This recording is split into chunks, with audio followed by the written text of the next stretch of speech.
देखे कन्हैया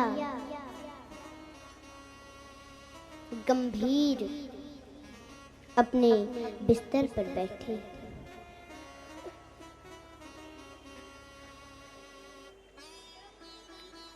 बोली, प्रणाम केशव, आप कैसे हैं? आपको मालूम है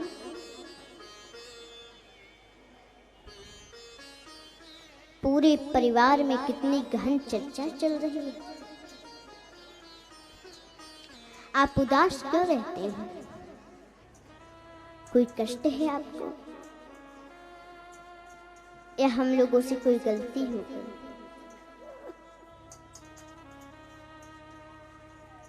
क्या बात है, आप मुझे बताइए।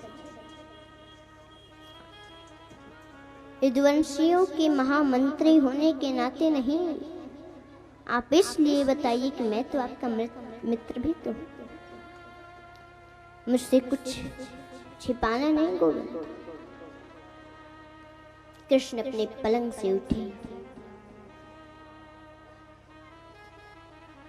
और उधो के गले लग के और रोते हुए बोले, उधो, उधो मोहि ब्रज विसरत नाही, उधो मोहि ब्रज विसरत नाही। हंस सुता को सुंदर कलरव और कुंजन की छाही, उधो मोहि ब्रज विसरत नाही। मैं बहुत प्रयास किया, लेकिन बहुत प्रयास करने के बाद भी उधो में अपने ब्रजवासियों को भूल नहीं पाता। मुझे कभी कभी लगता है कि बहुत बड़ा अन्याय किया है मैंने उन लोगों के साथ। तुम जानते हो उधो, मैं जरा सा दूध कम पीता, नंदरानी यशोदा दुनिया भर के वैद्यों को बुलाती, मेरे लाला को कहा, भयो ये दूध इतना कम क्यों पी रहा है?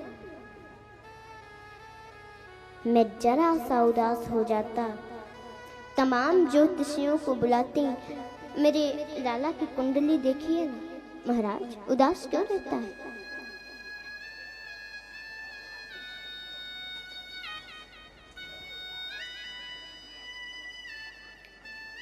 इतना बड़ा अन्याय उंगली पकड़कर चलना सिखाया जिस नंदरानी ने, जानते हो वृद्ध माता मेरे रथ के पीछे दौड़ी और मैंने बोल दिया कि मैया परसों आगमिष्यामि, मैं परसों आ जाऊंगा। नहीं जाना था मुझे परसों, तो मैंने परसों का नाम क्यों लिया उधो? ये बात मुझे बहुत कचोटती है। मुझे कोई तकलीफ नहीं है उधो। और रही तुम्हारी मथुरा की बात,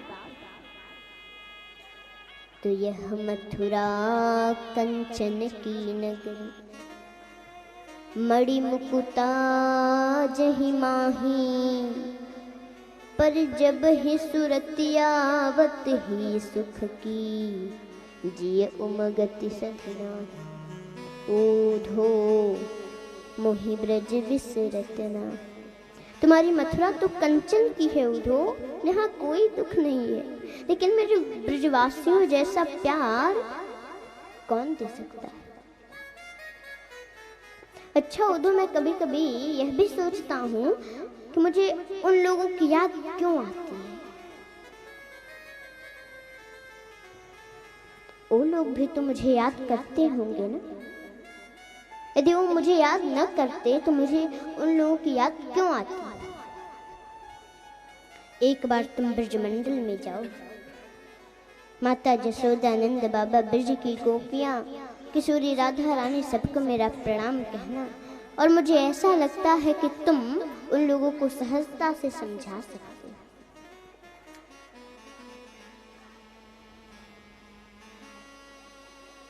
उद्धव ने कहा कि जाऊं भी तो कैसे जाऊं समाचार लेके। बृहस्पति का शिष्य जहाँ तह लक्षणा का निरूपण करता हूं मैं।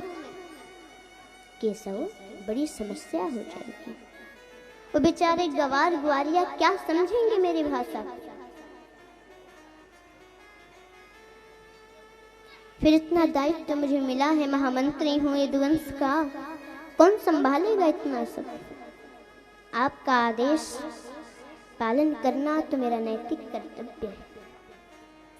उसके विपरीत तो मैं जाने का सोच भी नहीं सकता गोविंद। लेकिन मैं जाऊंगा तो 1 घंटे से ज्यादा नहीं रुकूंगा। प्रभु ने कहा जाओ जाओ उद्धव, वो तो समय बचाएगा कि तुम 1 घंटा में आते हो, 1 दिन में आते हो, 1 महीना में आते हो कि 1 वर्ष में आते हो, वो तो समय बताए।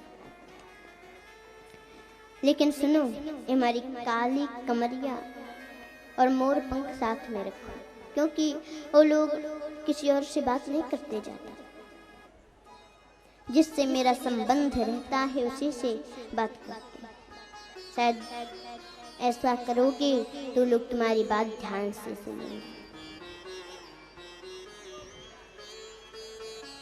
उद्धव जी रथ में बैठ करके भजन करते हुए जा रहे हैं।